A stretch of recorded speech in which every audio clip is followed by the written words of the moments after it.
All right, welcome back. Some recent changes by Twitter might be cluttering up your Twitter feed. The social network is testing a new feature, and I don't even want to try to explain it in one line. I'm going to have Shelly Palmer do this because we're trying to understand this. Okay, so many of you use Twitter, and explain what the change is. So they're testing something. Look, the only people who like change are babies in wet diapers. Let's get that straight. There are people who are really sad about this.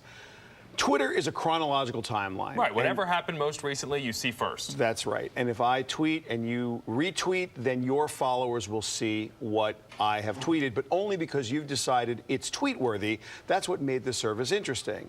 They're testing a new feature that goes like this. I'm just tweeting along, and I say, wow, this is cool, and I favorite a tweet from somebody who you have no idea about. I don't retweet it, I just favorite it. It can show up in your timeline. So that by my action of favoriting it, it's the same in many ways as me retweeting it, although I had no intention to do so. I just favorited it because it was interesting. They're called faves in the outside world, or favorites, and people who are not familiar with Twitter are going to go, so that's just like Facebook, so what?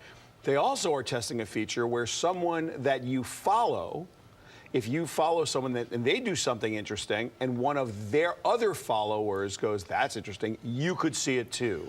Wow, is that a lot like Facebook and nothing like Twitter. It's going to be so cluttered. It does make your timeline look a little bit weird. And also, there are conversations you have no idea why they're there. Like, there's stuff just showing up that's totally random. And one thing that we like in the news business about Twitter is the fact that it is chronological and you see stuff as it's happening. It's very current. You get it right away. If it happened 27 seconds ago, Twitter shows it to you. That's right.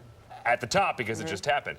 So this makes it much more like Facebook, where they use algorithms and you can't really ascertain why things are in a certain order, and it makes it much messier. I should say that this is just a test. If enough people scream and yell, they will probably not do it. They had a great feature they added the other day where you could search a hashtag. You know, you don't know what TBT is, and you put in hashtag TBT in the search bar and it says Throwback Thursday. So, I mean, they have done some things to make life a little bit easier.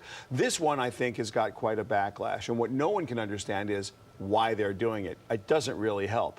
I will tell you that Twitter's under a lot of pressure to improve the product because they are trying to build audience and they're trying to give people more features. They're a public company now. I'm not sure this is the feature they want to be giving people. This is not. And by the way, if the people are listening, if you don't understand why this is a problem, then you don't tweet enough, because if you tweet and you are, relying, like you guys, I know you're tweeting all day long, if you rely on the timeline, seeing crazy stuff that you have no idea where it came from for no reason that you're not interested in. It's an easy way to check in, like for me in the middle of the afternoon when I'm at home, and just see, hey, is there anything going on? And if I, scroll through the past couple of minutes and don't see anything, then I kind of know there's not much going on. So you're getting your news from Twitter. A lot of people do that. I think a lot of people I get my news from Fox 5. I'm just saying. Of course, we follow Fox 5 on Twitter. There you go. Exactly. All right, Shelly Palmer, ShellyPalmer.com. Thank you very much. Of course, more info on myfoxny.com as well. My head just feels like it's going to just...